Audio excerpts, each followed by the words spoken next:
예배 시간에 이렇게 번거롭게 해드려서 굉장히 죄송합니다.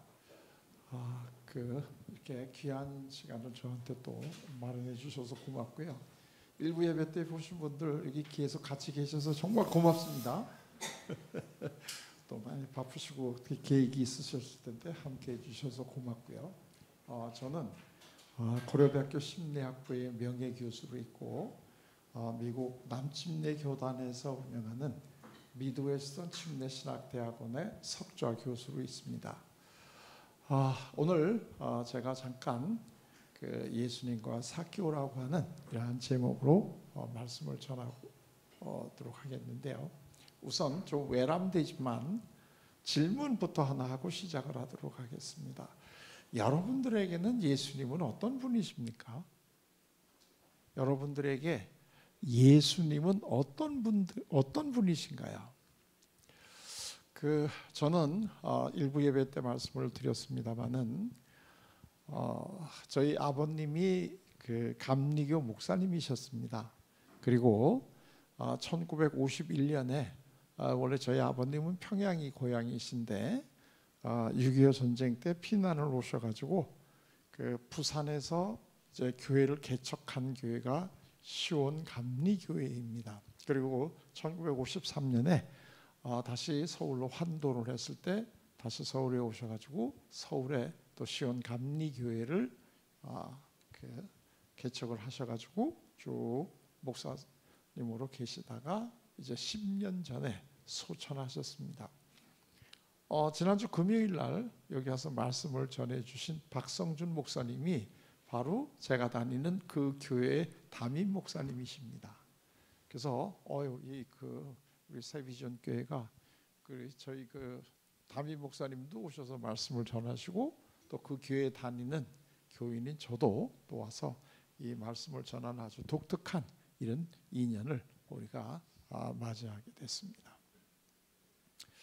자, 그런데 이제 제가 꽤 나이가 됐죠. 51년에 51년 10월 달에 제가 다니는 그 교회가 개척이 됐고 51년 10월 달에 그 교회가 개척이 됐고 저는 한 달 뒤 11월 달에 태어났습니다. 그래서 이제 금년에 우리 교회가 지난주에 창립 72주년 기념 이제 예배를 드렸는데 그럼 제 나이가 어떻게 되는지 다 이제 짐작이 되시죠? 그런데 사실 제가 저희 교회보다는 제가 더 이 교회를 먼저 다닌 꼴입니다. 왜냐하면 제가 10달 동안 이미 어머니 뱃속에서 다녔거든요. 그래서 지금 제가 다니는 교회는 저만큼 오래 다닌 사람이 없습니다. 생긴 게 72년인데 저는 거기다 플러스 10달을 해야 되잖아요. 그러니까 이 모태신앙으로 지금까지 70년이 넘게 소위 신앙생활을 해왔는데 이제 70년에 제가 신앙생활을 쭉 돌아보면서 요즘에 제가 많이 하는 질문은 나에게 예수님은 과연 어떤 분이셨을까? 나에게 예수님은 과연 어떤 분이셨을까? 그리고 제가 한평생 예수님을 믿는다고 하는데 그럼 나는 뭘 믿고 있는 걸까? 이제 이런 것들을 한번 이렇게 돌아보는 이제 이런 시간을 가지게 됩니다. 그래서 오늘 제가 저에게 있어서 예수님은 어떤 분이신가 하는 이야기를 좀 전해드릴까 합니다. 그 전에 예수님이 어떤 분이십니까? 하고 제가 이제 여쭤본 이유는 아마 여러분들이 믿고 계시는 예수님은 제가 믿고 있는 예수님하고는 조금 또 다를 수도 있어요. 사람마다 다 다르니까 그건 전혀 문제가 안 됩니다. 자, 예수님이 어떤 분이냐 하는 거는 사실 우리가 알 수가 없죠. 왜? 그분은 하나님이시기 때문에 하나님이라고 하는 그런 큰 분, 크다고 얘기하기도 부족한 그런 분을 이 인간이 가지고 있는 인지 능력으로 그분은 이런 분이다 이렇게 우리가 얘기할 수는 없어요. 우리가 예수님은 이런 분이다 하는 거를 우리 나름대로 깨닫는 그 순간에 사실 예수님은 그것보다 더 크신 분이시죠.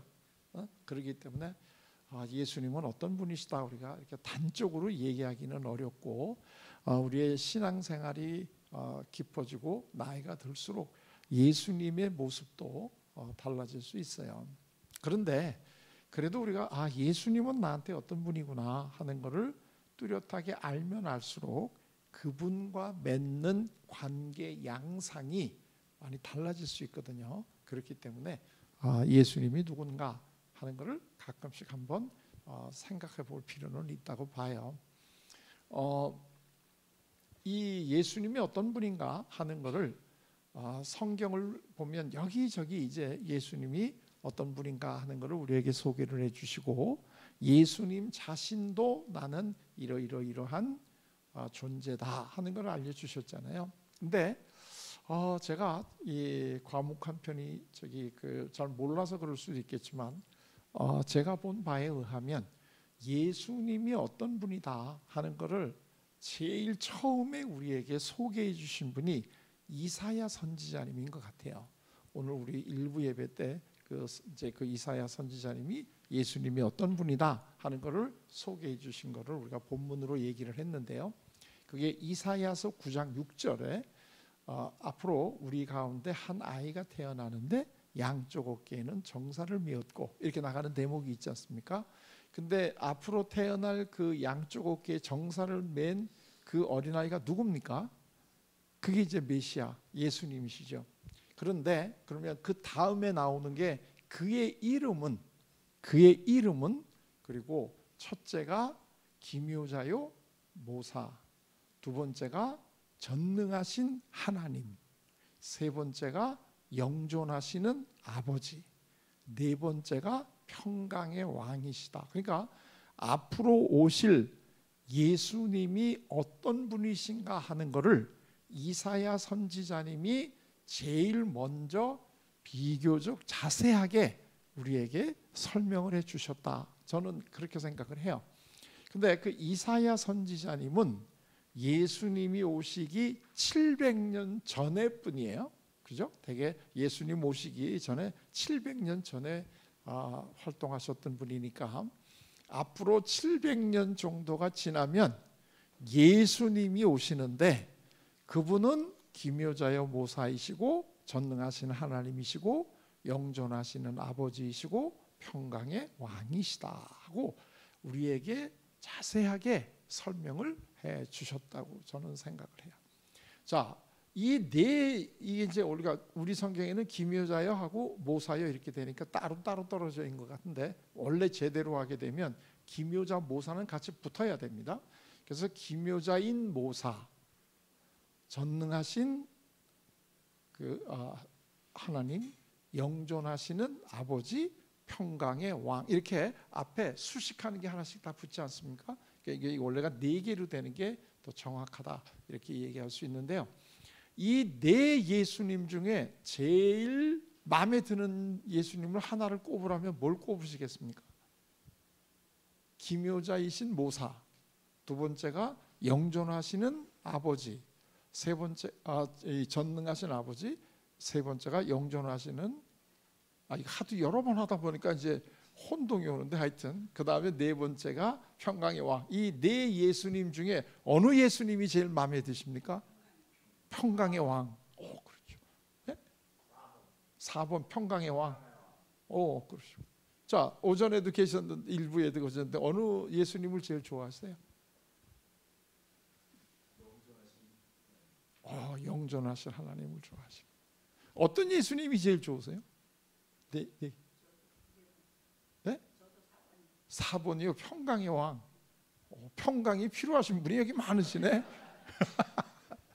그렇죠. 요즘 같은 세상에 우리가 평강이 다 제일 필요로 하죠. 대개 제가 1년에 한 교회를 50 내지 60군데 가서 이제 이 말씀을 전합니다. 한 20년을 했으니까 제가 몇 교회를 돌아다녔는지 알겠죠. 그래서 제가 우스갯소리로 대한민국에는 제가 간 교회하고 안 간 교회 2가지밖에 없다 이렇게 얘기를 하는데, 이제부터 제가 이 사비전 교회도 제가 간 교회로 이제 제 마음속에 이제 등록을 해두겠습니다. 자, 그런데 더더군다나 이렇게 3번씩이나 얘기할 수 있는 기회를 주는 건 아주 격이 높은 교회예요. 그래서 이제 우리 사비전 교회가 저희 머릿속에 오랫동안 이제 남아 있을 것 같아요. 근데요, 이게 우리나라도 그렇고 또 제가 미국에 가서도 그렇고 여쭤보시면 거의 똑같아요. 이 평강의 왕, 그 다음에 뭐 영존하시는 하나님, 뭐저 아버지, 뭐 전능하신 이게 제일 많이 나오는데 제일 안 나오는 거, 거의 안 나오는 거가 뭐냐면 기묘자여 모사로서의 예수님이 안 나와요. 기묘자여 모사로서의 예수님. 여기도 하나도 안 나왔잖아요. 근데 이게 우리 사비전 교회만 그런 게 아니라 다 그래요. 근데 저는 오늘 제가 제일 좋아하는 예수님을 소개를 해드리려고 하는데, 제가 제일 좋아하는 예수님은 기묘자 모사로서의 예수님이에요. 그래서 제가 이 예수님을 오늘 한번 소개를 해드리고 싶어요. 근데 왜 우리 교회에서는 이 기묘자 모사로서의 예수님이 그렇게 인기가 없을까? 그건 난 모르겠어요. 왜 그런지. 목사님들한테 여쭤봐도 목사님들도 잘 모르시더라고. 그냥 본인도 그 기묘자 모사로서의 예수님에 대한 거는 설교 말씀이나 아니면 이 성경 공부할 때 별로 그렇게 내가 이야기한 적이 없다, 되게 이렇게 말씀을 하시더라고요. 자, 그런데 저는 그 기묘자여 모사로서의 예수님을 제일 좋아하는데 그 이유는 왜 그럴까 하고 나름으로 생각을 해보니까요, 이 기묘자여 모사라 이 부분이 우리가 일상적으로 안 쓰는 용어잖아요.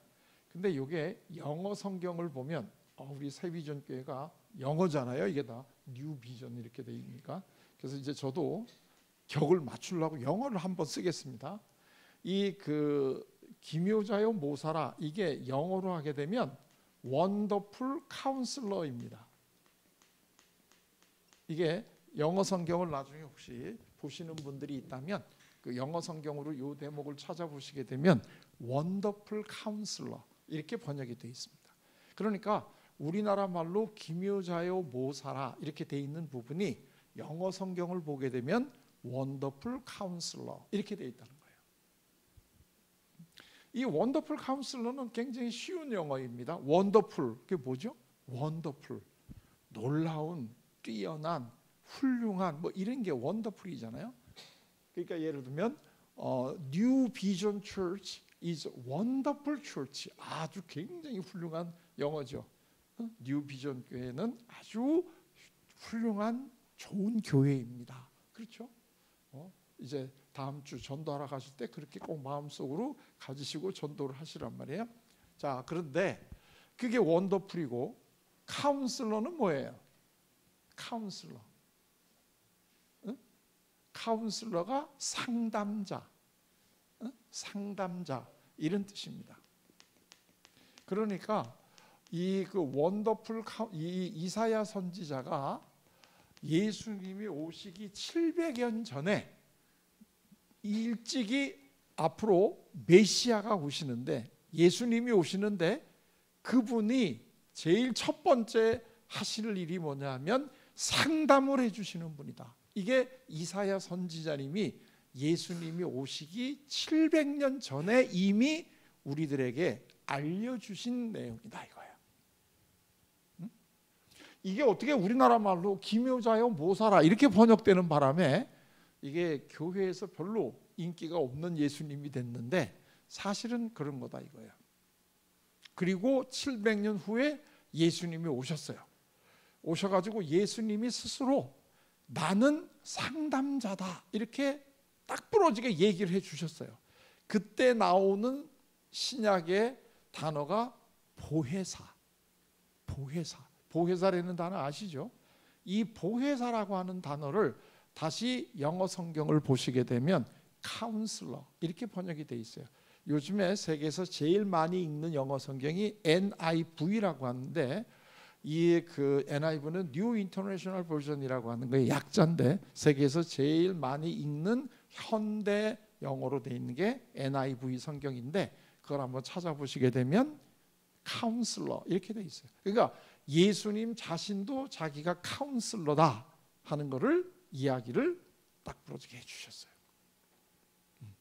그러니까 예수님은 상담자이시다. 근데 보통 상담자가 아니라 원더풀, 아주 뛰어난 훌륭한 상담자이시다 하는 것을 저는 굉장히 좋아하는 예수님이에요. 자, 그런데 그럼 예수님이 상담자이시니까 본인이 상담을 통해서 해주시는 사역이 뭔가 하는 것을 알려주셨지 않겠어요?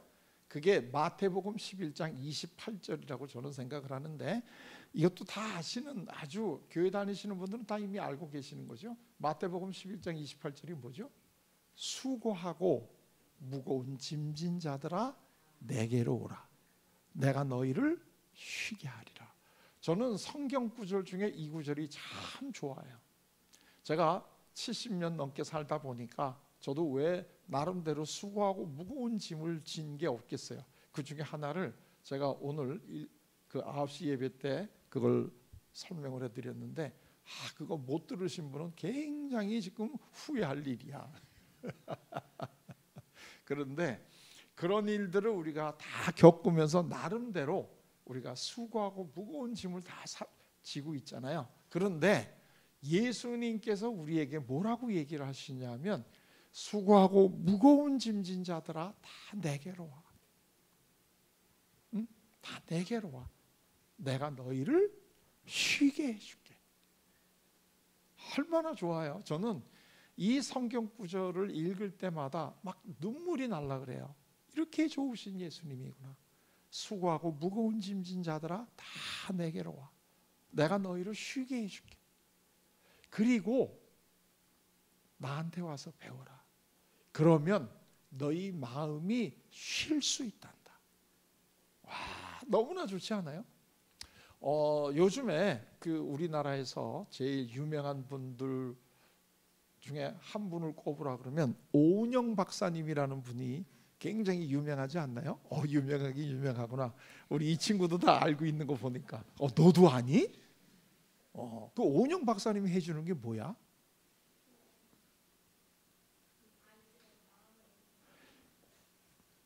딩동댕. 야, 아이들의 마음을 읽어주는. 너 오은영 박사 만나고 싶지 않니?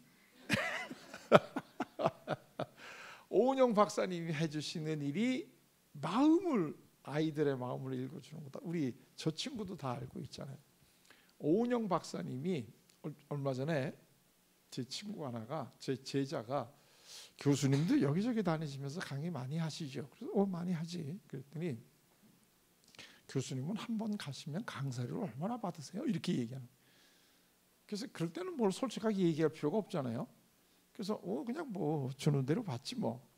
그랬더니 이 친구가 하는 얘기가, 우리나라를 대표하는 큰 대기업에서 얼마 전에 그 오은영 박사님을 모셔다가 한번 특강을 들었는데, 강사료를 얼마를 받았느냐, 그분이 얼마 받았을 것 같으세요?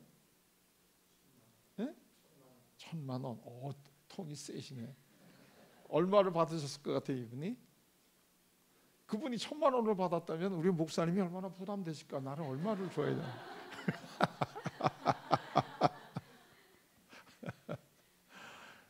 그런데 5천만 원을 받는데, 한 번 가서 회사 가서 특강 5천만 원. 야, 앞으로 좀 더 쓰세요. 1,000만 원보다 5천만 원을. 그래서 내가 놀랐어요. 근데 그걸 그렇게 많이 받나? 이런 생각을 했는데, 제 제자가 그 지금 미국의 LA에 그 한인타운의 한복판에 있는 굉장히 한 1,000명 정도 모이는 그 교회에 담임 목사님으로 계셔요. 제 제자가. 근데 이제 그 친구가 얼마 전에 이 만낙교회에서 부흥회를 인도하기 위해서 한국에 잠깐 나왔다가 저랑 만나서 식사를 같이 했는데, 이런 얘기 저런 얘기 하다가 오은영 박사가 대단하더라고요. 이런 얘기를 해요. 그래서 왜? 그랬더니 자기 교회에서 특강을 한번 해달라 그랬더니 8만 불을 달라 그랬대. 8만 불이 얼마예요? 계산이 잘 안 되죠. 그거 계산할 거 없어요. 그거 우리하고는 관계없는 돈이니까. 9천만 원이야. 그래서 그 9천만 원 그리고 모셨냐 그랬더니 에이, 아니죠. 근데 하여튼 그렇게 달랜다는 거예요. 근데 뭐 그분이 강의하고 돈을 많이 받는 거에 대해서 제가 이렇게 그 지금 뭐 그 부러워서 이런 얘기 하는 건 아니에요. 물론 약간 좀 언짢긴 하지만 그래도 뭐. 그런데 제가 지금 말하려고 하는 건 뭐냐면 그분이 그렇게 많이 받는다는 것은 우리 사회가 그분 또는 그분이 하시는 일을 굉장히 필요로 한다는 뜻이에요. 대기업에서 뭐 돈이 남아 돌아가 가지고 아무한테나 오라 그래 가지고 그렇게 돈을 주는 건 아니죠. 그렇게 그 강사료를 지급하고도 이 강의를 한번 사원들에게 듣게 해주는 거는 효과가 그거보다 훨씬 더 좋을 거다 하는 이런 계산이 섰으니까 그게 가능한 거 아니겠어요? 자, 바로 이 점인데요. 그러면 오은영 박사라고 하는 분이 현재 하시는 그 일, 이거를 딱 한 단어로 얘기한다면 그게 뭐예요? 그렇죠. 그게 바로 상담이라는 거예요. 상담. 우리 사회에서 지금 오은영 박사님이 하시는 그 일을 한 단어로 딱 요약을 하면 상담이다, 이런 이야기예요. 그런데 우리 사회가 지금 상담을 필요로 한다 하는 이야기는 우리가 지금 살아가면서 어떻다는 거예요? 지금 마음들이 다. 그렇죠. 마음이 답답하고 힘들고 수고하고 무거운 짐을 지고 살아가는 사람들이 사실 우리 사회에 굉장히 많이 있다, 그런 뜻이에요. 그래서 우리 사회에 지금 필요로 한 사역, 그 사역을 한마디로 딱 잡아낸다면 상담 사역이다 라고 감히 이야기를 드릴 수가 있어요. 여러분들 여기 지금 저 만나는 게 별로 어렵지 않게 그냥 시간만 내셔서 오면 됐잖아요. 근데 앞으로 저를 상담실에서 저를 만난다, 절대로 그렇게 쉽지 않아요. 왜? 일단 제가 상담료가 비싸요, 우리나라에서. 그렇기 때문에 저를 상담실에서 앞으로 만나려고 하면 각오를 하셔야 돼. 그런데 그렇게 상담을 저한테 받겠다는 사람이 많아요. 그래서 상담 자꾸 너무 받겠다는 사람이 많아가지고 좀 오지 말라고 값을 올리거든요. 그리고 값이 오르면 또 더 와요. 그거 참 이상해요, 사람의 마음이. 그래서 우리 상담센터에는 좀 저처럼 아주 비싼 사람도 있고 좀 싼 사람도 있어요. 그 경력에 따라서. 그럼 싼 사람을 소개해 준다 그래도 싫대요. 그만큼 뭐가 지금 필요로 한 거예요? 상담자가 우리 사회에서 많이 필요로 하다는 거예요. 그런데 정말 재미있는 게 뭐냐면 정작 예수님을 주인으로 모시고 사는 교회에서는 상담을 안 해. 이거 너무나 좀 이율배반적이지 않아요? 그리고 그러니까 예를 들면 뭐 음식점에 쭉 같은 업종이 음식점이 이렇게 있으면 다들 요새 무슨 이 논란을 하냐면 원조 논란을 하잖아요. 원조 뭐 이 무슨지, 그럼 그 옆에 집은 진짜 원조 뭐 이런 거.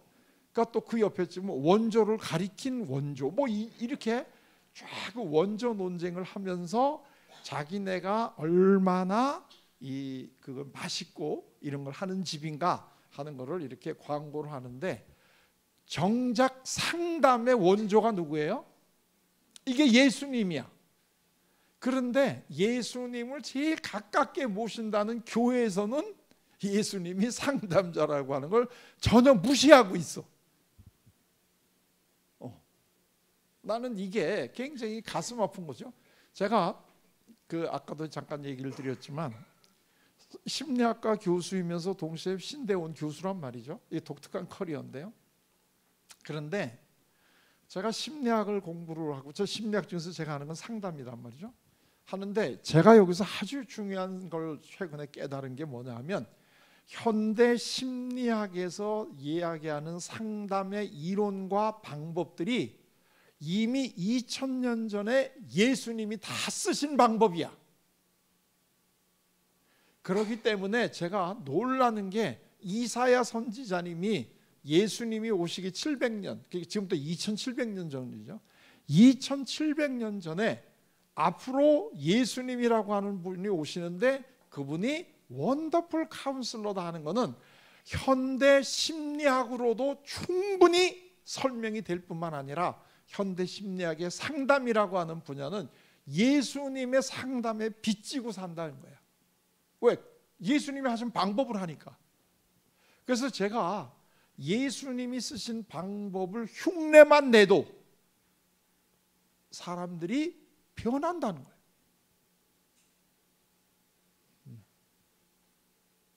놀랍지 않으세요? 그러니까 오늘날 심리학에서 공부하는 상담이 예수님이 이미 2000년 전에 다 쓰셨던 방법이다 이거야. 그런데 이거를 모르는 거죠. 심리학을 하는 사람들이 이 성경을 잘 모르니까 자기들이 지금 하고 있는 게 이미 2000년 전에 예수님이 다 쓰신 거다 하는 거를 모르고 있는 거죠. 그래서 제가 심리학과 신학을 같이 하다 보니까 이게 이제 알게 됐다는 거죠. 정말로 예수님은 말로만 원더풀 카운슬러가 아니라 실질적으로 예수님은 원더풀 카운슬러이구나.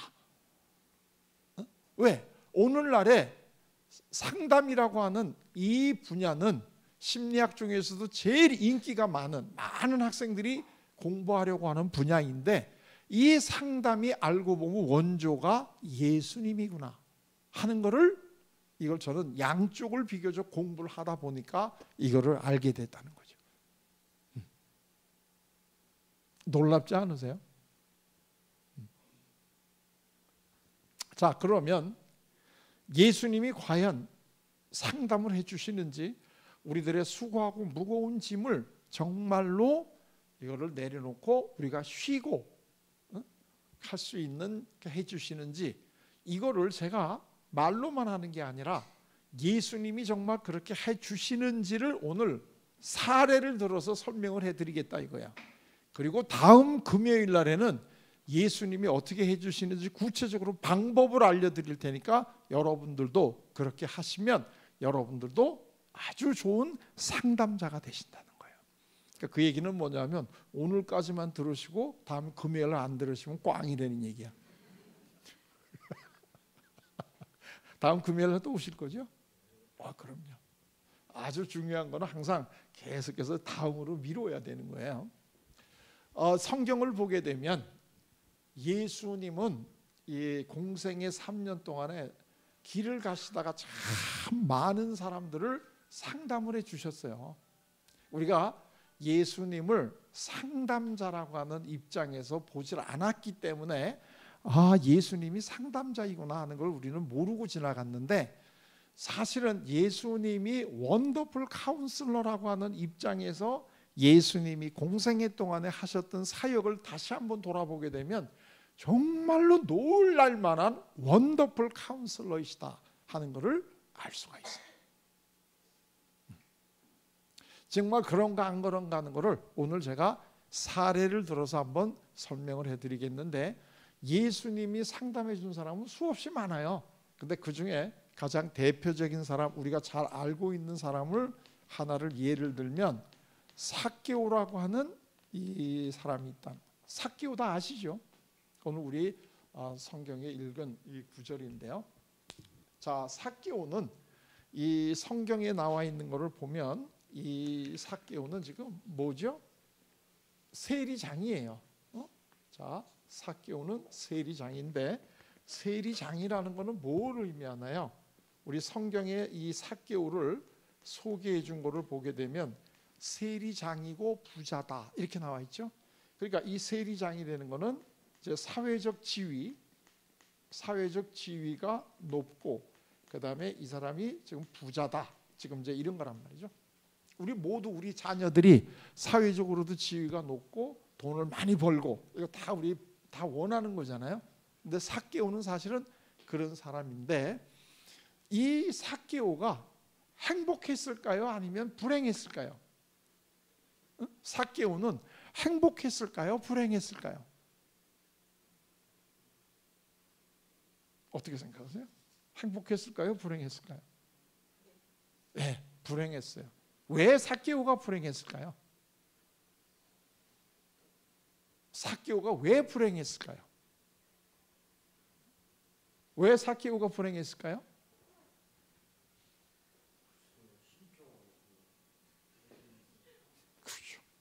그렇죠. 일반적으로는 행복했다고 봐야 돼? 강사한테 전면적으로 도전을 하시는데? 좋아요. 뭐 각각 다 자기 그 생각대로 하는 거니까 좋아요.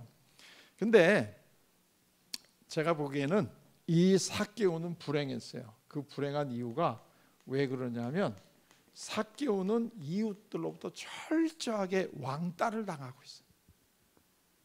철저하게 왕따를 당하고 있어요. 이 상담을 하다 보게 되면 이 학교 다닐 때라든가 이럴 때 그 왕따 당했던 경험이 30년이 넘은 성인이 됐을 때도 얼마나 이게 힘들게 하는지를 상담을 하다 보면 이거를 잘 알 수 있어요. 현재 50이 넘은 사람들이 와서 상담을 받는데 그 근원을 따지고 들어가다 보게 되면 초등학교 때나 중학교 때 왕따 당했던 이 아픔에서 헤어나지 못한 사람들이 참 많아요. 그만큼 이 왕따를 당한다는 것은 그게 돈이 좀 많거나 아니면 무슨 뭐 직업이 근사한 직업이 있다든가 이거 가지고는 도저히 해결이 안 되는 큰 마음의 이 상처예요. 그런데 이 그 삭개오는 지금 사회적 지위도 있고 돈이 많은데도 불구하고 아주 불행한 삶을 살고 있어요. 그 이유는 이웃들로부터 철저하게 왕따를 당하고 있어요. 왜 왕따를 당하느냐는 건 다 짐작이 되죠. 세리장이니까.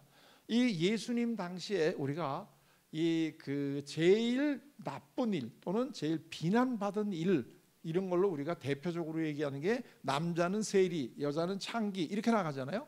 그래서 예수님이 얼마나 모든 사람들을 다 사랑해 주시는 분인가 하는 것을 한마디로 얘기할 때 세리와 창기의 친구 이렇게 얘기하는 거잖아요. 그런데 그 세리 중에서도 장이야. 그러니까 이게 얼마나 그 이웃들로부터 나쁜 사람인가 하는 이러한 왕따를 당하고 있을까 하는 것을 우리가 충분히 이해를 할 수가 있어요. 자, 그런데 이 삭개오가 소문을 듣기에 행복해지려면 예수님이라고 하는 분을 만나야 행복해진다 하는 이런 이야기를 들었겠죠. 그죠? 예수님을 만나야 행복해진다 하는 이런 이야기를 들었단 말이에요. 자, 그래서 예수님을 한번 만났으면 좋겠다 이런 생각을 하고 있었는데 예수님이 자기가 살고 있는 여리고를 지나가신다는 거예요. 이 삭개오가 여리고 세관의 세관장이거든요. 그 예수님 당시에 그 유대 지방에는 세관이 세 군데가 있었어요. 근데 그 중에서 제일 큰 세관이 이 여리고 세관이야. 혹시 여기 그 성지순례를 가보신 분들은 아실 텐데 이렇게 예수님이 그 사역하시던 여기서부터 이제 예루살렘을 가려면 여리고 세관을 지나가야 돼요. 그러니까 이 외곽에서 예루살렘으로 들어가려고 하면 이 여리고를 지나가야 되거든요. 그러니까 그 여리고 세관이라는 데가 아주 요지인 거예요. 거기에 세관장이니까 이 사람이 보통 사람은 아닌 거죠. 그런데 지금 불행하니까 예수님이 온다. 그러니까 한번 보러 갔어요. 예수님이 어떤 사람인가 보러 한번 갔는데 예수님을 볼 수가 없어. 왜? 이웃들이 이미 다 나와 있어. 예수님을 만나려고. 그런데 삭개오는 예수님을 볼 수가 없어요. 왜요? 그렇죠. 삭개오는 안타깝게도 키가 작아. 키가 작아요. 그래서 어떻게 했어요? 삭개오가 네? 나무에 올라갔어. 나무에 올라갔어요. 나무에 올라가서 보니까 저쪽에서 지금 예수님이 제자들 그 뒤에는 다른 그 전에 있었던 데서 이제 오는 무리들이 쫙 따라오고 있는 거야. 그래서 삭개오가 나무에 올라서 점점 다가오는 예수님을 지금 보고 있어요. 자, 근데 이때 삭개오는 어떤 마음이 들었을까요? 지금 나무에 올라가서 저기 예수님이 점점 다가오는 모습을 보고 있을 때 이 삭개오는 어떤 마음이 들었을까요? 어떤 마음이 들었을까요?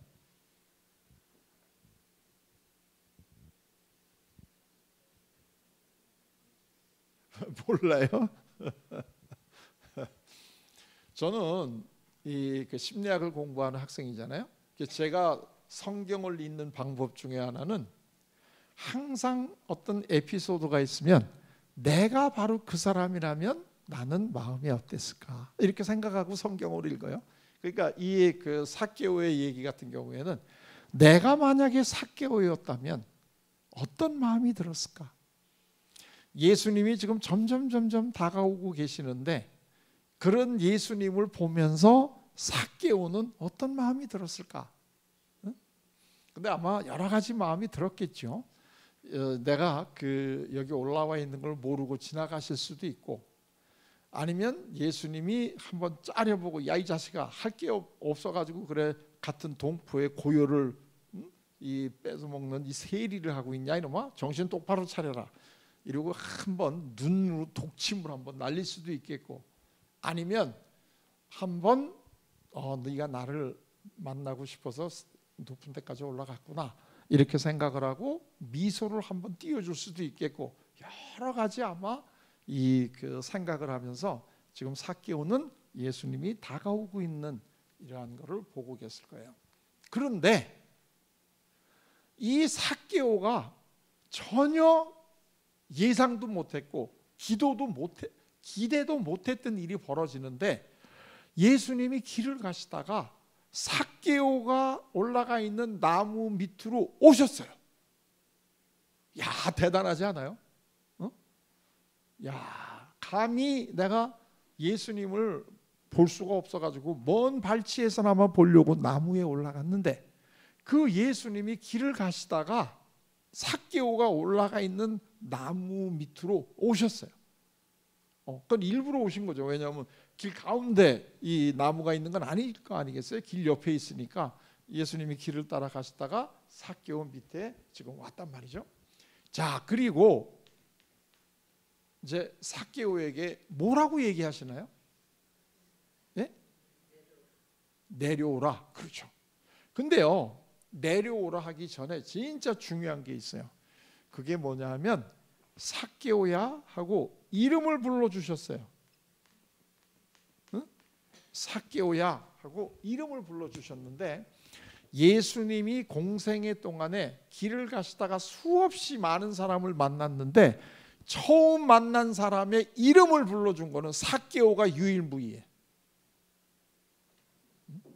지나가다가 예수님이 수없이 많은 사람들을 만났는데 그 처음 만난 사람의 이름을 불러준 거는 삭개오가 처음이자 마지막이야. 자, 그러면 왜 예수님이 유독 삭개오에게 삭개오야 하고 이름을 불러주셨을까요?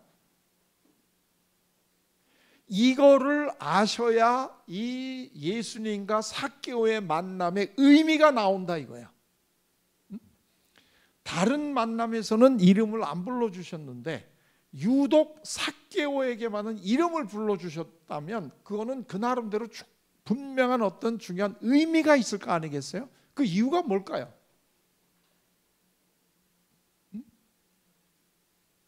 아무도 안 불러주니까. 그렇죠.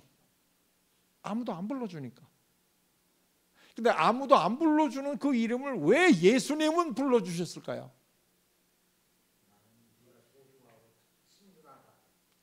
딩동댕. 아까는 좀 딴 얘기 하시더니 이제는 드디어 감을 잡으셨어요. 야, 이게 예수님이 상담자라고 하는 거, 이것만 이해하시면 다 이제 이해가 된 거예요. 이 삭개오라고 하는 사람은 지금 왕따 당하고 있는 사람이잖아요. 왕따 당하고 있는 사람에게 제일 필요로 한 존재가 누구야? 친구야, 친구. 왕따 당하고 있는 사람에게는 제일 필요로 한 게 친구예요. 근데 나는 너의 친구야 하는 거를 제일 효율적으로 알려줄 수 있는 방법이 뭐야? 이름을 불러주는 거예요. 이름을 불러주는 거. 이게 예수님이 원더풀 카운슬러라는 뜻이에요. 이게 예수님이 원더풀 카운슬러. 그러니까 예수님은 길을 가다가 많은 사람을 만나가지고 몸이 아픈 사람은 몸을 치료해 주시고 마음이 아픈 사람은 상담해 주시고 영적으로 지금 이 아픈 사람은 치유를 해주시고 다양한 것을 예수님이 하셨는데 케이스 바이 케이스로 딱 그 사람에게 맞는 그걸 해주시는 거예요. 예를 들면 자기 딸이 지금 아파서 죽어가는데 어느 어머니가 예수님의 옷깃만 만져도 우리 딸이 살 거다라고 하는 이런 믿음을 가지고 살짝 예수님의 그 옷을 만졌어요. 그랬더니 예수님이 이제 그걸 느끼셨잖아요. 그래가지고 돌아보면서 그 어머니에게 뭐라고 불러요? 여자여, 내 믿음이 내 딸을 살렸다. 이때는 여자여 이렇게 불렀어요. 이름을 안 불러. 왜 그러면 이때는 왜 이름을 안 부르고 그냥 여자여 이렇게 불렀을까? 지금 이 어머니는 친구가 필요한 분이 아니야. 외롭고 이래서 친구가 필요하면 당연히 그 어머니의 이름을 불러주셨을 거예요. 그런데 이 어머니는 지금 친구가 필요한 분이 아니고 자기 딸을 살리고 싶어하는 어머니의 이 마음을 지금 가지고 있는 분이니까 이럴 때는 여자여 이렇게 불러주셨다는 거예요. 여자들이 대개 결혼한 여자들이 제일 소중한 게 자식이잖아요. 네 자식이 네 때문에 살았어. 그 이름 부를 필요가 없죠. 그러니까 여러분들이 나중에 다시 이 복음서에서 예수님이 사람들을 만나가지고 어려움을 해결해 준 하나하나를 다 보시게 되면 정말 그때 딱 필요로 한 말씀을 해주시는데 이게 이분이 원더풀 카운슬러라는 거예요. 아주 케이스 바이 케이스로 아주 정확하게 필요한 걸 해주시는데 삭개오에게는 이름을 불러주시는 거예요. 너 외롭지? 너 친구들이 너 이웃들이 다 너를 왕따시키니까 너 힘들지? 그러나 나는 너의 친구야. 이런 거를 가장 효율적으로 알려주는 게 삭개오야 하고 그 이름을 불러주시는 거다. 이게 이해가 잘 안 되시는 분들이 여기 몇 분 계시는 모양인데요. 사람의 이름을 불러준다는 게 어떤 일인가 하는 것을 이 일이 있은 지 2000년이 지난 후에 한국 김춘수 시인이 꽃이라는 시로 우리에게 알려줬어요. 이게 그 무슨 시가 그런 게 있었나 이렇게 생각하시는 분들은 오늘 댁에 돌아가셔가지고 빨리 읽어봐. 그 남이 알기 전에 못 읽어봤다는 거를. 이 김춘수 시인의 꽃이라는 시가 맨 처음에 어떻게 돼요? 내가 이름을 불러주기 전에 그는 뭐였어요? 작은 몸짓에 불과했어. 근데 내가 이름을 불러주면 그는 나에게 뭐가 돼요? 꽃이 돼요. 하찮은 작은 몸짓에 불과한 하찮은 존재들이 이름을 불러주면 그때는 아름다운 꽃이 되는 거예요. 이 삭개오가 그 이웃들에게는 다 나쁜 사람이고 왕따를 시키는 사람이지만 예수님이 삭개오야 하고 이름을 부르는 그 순간에 삭개오는 예수님에게 뭐가 됐어요? 꽃이 됐어요. 놀랍지 않으세요? 너는 나한테는 아주 아름답고 소중한 꽃이란다. 이게 예수님이에요.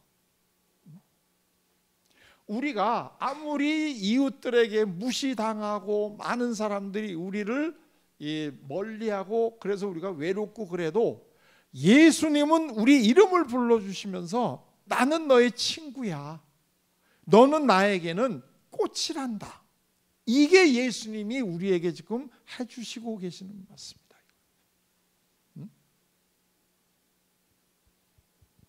그 다음에 두 번째로 뭐라고 얘기하셨나요? 그 다음에 이제 하는 게 속히 내려와라. 내려와. 너는 내 친구니까 내가 너를 그냥 놔두는 게 아니라 만나자 우리. 그러려면 내려와야 되지 않냐? 그 다음에 세 번째가 뭐예요? 오늘 내가 너희 집에서 오늘 내가 하루 묵겠다. 예수님이요, 이 길 가다가 아무 집에서 주무신 게 아닙니다. 예수님이 주무신 집이 몇 집이 없어요. 근데 그것도 대개 경우에 다 이미 알고 계시는 분들의 집에 가서 그거 하셨고, 아니면 그냥 아마 노숙을 하셨을 것 같아요. 근데 이 처음 만나는 사람의 집에 가서 주무셨다, 이거 거의 없어요. 그런데도 불구하고 예수님이 오늘 내가 너희 집에서 묵겠다. 대단한 말씀을 해주신 거예요. 왜? 너희는 나의 친구니까 내가 오늘 친구네 집에서 하루 묵겠다, 그거예요. 대단하지 않아요? 그런데 이 이야기를 듣고 이 삭개오가 빨리 내려와서 예수님을 모시고 집에를 가는데 어떤 마음으로 가요? 어떤 마음으로 가요? 이게 이 삭개오의 이야기에서 아주 중요한 이야기인데 많은 분들이 이거를 놓치고 있어요. 그게 뭐냐면 즐거워하며.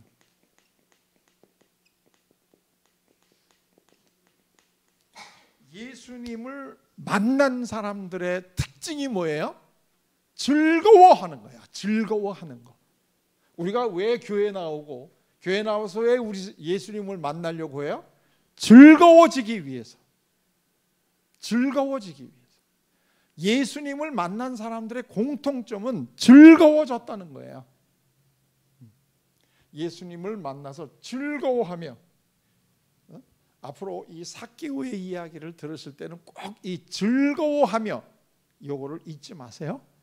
예수님을 우리가 정말 만났다면 우리는 다 즐거워져요. 예수님을 진짜 만났다면 우리는 즐거워져요. 그럴 수밖에 없지 않나요? 그분이 우리들의 이 수고하고 무거운 짐을 다 내려놔 주게 해주시는데 그분 만나면 우리가 즐겁지 않나요? 그런데 놀랄만한 일은 여기서만 끝나는 게 아니에요. 그리고 삭개오가 예수님을 모시고 이제 집으로 가는데 이웃들이 다 삭개오뿐만 아니라 예수님한테까지도 비난을 하잖아요. 어떻게 예수님이랑 저런 죄 있는 집에 갈 수가 있냐? 저 같은 레벨 아니야 저거? 이런 식으로 예수님한테까지도 야단을 치는 거 보면 얼마나 이 삭개오가 이웃들로부터 왕따를 당하고 있었는가 하는 것을 우리가 알 수가 있겠죠. 그런데 이 삭개오가 집으로 즐거워하며 예수님을 모시고 가서 예수님을 뭐라고 부르는 줄 알아요? 주여! 하고 불러요.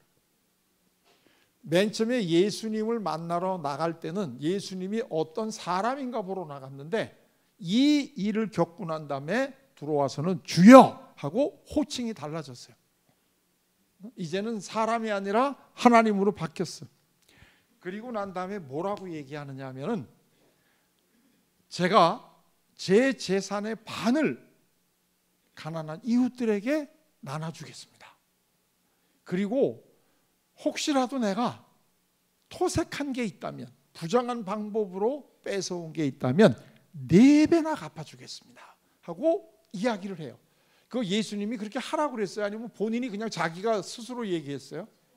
스스로 얘기했어요. 예수님이 그렇게 하라고 얘기한 적이 없어요. 스스로 얘기했어요.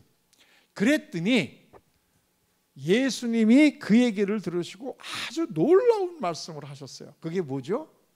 오늘 구원이 이 집에 이루어졌다. 삭개오는 그날로 구원받았어요. 삭개오는 그날로 구원받았어요. 그런데 삭개오만 구원받은 게 아니라 그 집이라는 건 뭐예요? 그 가족이 다. 삭개오의 가족들이 다 그날로 구원받았어.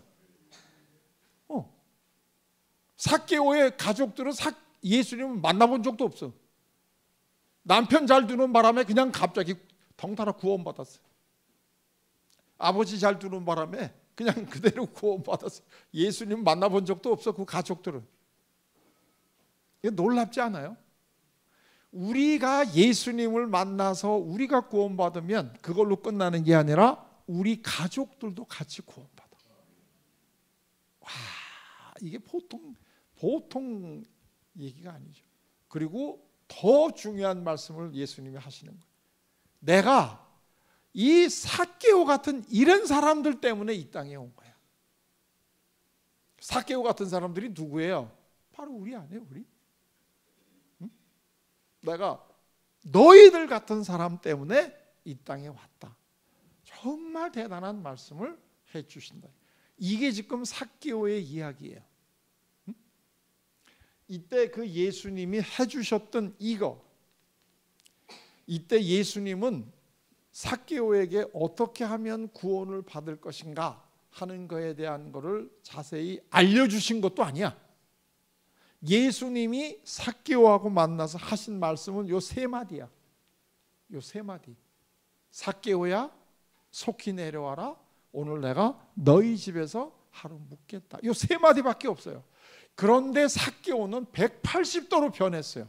그리고 본인뿐만 아니라 그 가족이 다 구원받았어요, 그날로. 그리고 예수님은 우리들도 똑같다는 거예요. 우리들 때문에 예수님이 오셨다는 거예요, 지금.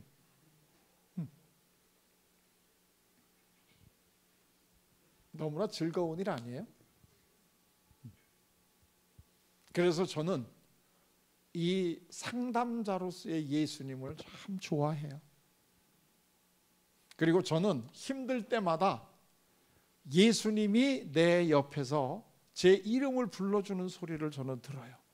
나는 여러분들도 힘들 때 예수님이 우리의 이름을 불러주는 소리를 들으시기를 바라요. 우리 목사님들이 이 영 안에 눈을 떠라 그러면 이 세상 모두가 하나님이 창조하신 아름다운 것이다. 영 안을, 영의 눈을 떠라 그런 얘기를 하는데, 저는 이 귀도, 영이, 이 귀도 뚫리시기를 바라요. 그러면 오늘도 예수님이 내 이름을 불러주시는 소리를 나는 여러분들도 들으시기를 바라요. 맨 처음에 제가 좀 어리석은 질문을 드렸잖아요. 예수님은 여러분들에게 어떤 분이십니까? 끝날 때도 또 하나 계속 어리석으니까 어리석은 질문만 한번 던지고 끝날게요. 오늘 밤 예수님은 어디서 주무실까요? 이거 틀린 답은 뭐냐면 하나님 우편에, 이건 틀린 거야. 이게 지금 우리가 사도신경 하는 때가 아니야. 여기는 예수님은 오늘 어디서 주무실까요? 그렇죠. 우리 집에서. 예수님은 오늘 우리 집에서 주무시고 싶으신 거예요. 그렇기 때문에 성서의 맨 마지막이 요한계시록인데, 그 요한계시록에도 마지막 부분에 뭐가 나와요? 내가 문 밖에서 너의 지금 부르고 있는데 네가 나의 음성을 듣고 문을 열고 나를 안으로 받아주면 내가 너와 같이 식사를 하고 또 너도 나와 같이 식사를 할 것이다. 이게 요한계시록 성경의 맨 마지막 부분에 나오는 거다. 오늘도 예수님은 바로 우리 옆에서 우리의 이름을 불러주고 계세요. 우리가 그 이름을 듣고 예수님을 모시고 우리 집으로 가면 그때 예수님께서 오늘 너와 내 집이 구원을 받았다 하는 이런 말씀을 해 주실 거라고 저는 믿어요. 아마 우리 그 새비전 교회 우리 성도님들은 이미 어려울 때마다 예수님이 옆에 계시는 거, 그리고 예수님이 우리의 이름을 불러주고 있다는 걸 다 경험을 하셨을 거예요. 그렇기 때문에 우리가 비록 이 땅에서 우리가 어렵고 힘들고 그런 일이 있더라도 우리는 즐거울 수가 있어요. 왜? 예수님이 바로 내 옆에 계시거든요. 그래서 저는 어려운 일이 있을 때마다 예수님께서 바로 제 옆에 계시면서 성녀라 하고 제 이름을 불러주시는 소리를 저는 들어요. 너 많이 힘들지? 얼마나 힘든가 내가 알아. 오늘 내가 너랑 같이 있을게. 이 예수님의 음성을 제가 듣거든요. 나는 이미 우리도 다 그런 신앙생활을 하고 있지만 앞으로도 이 땅에 살면서 하나님이 우리를 부르실 때까지 항상 예수님의 음성을 듣고 예수님과 동행하는 그러한 즐거운 삶을 다 같이 사시기를 바랍니다. 구체적으로 어떻게 하면 되느냐? 그거는 금요일 날 저녁에. 자, 제 얘기는 이걸로 마치겠습니다.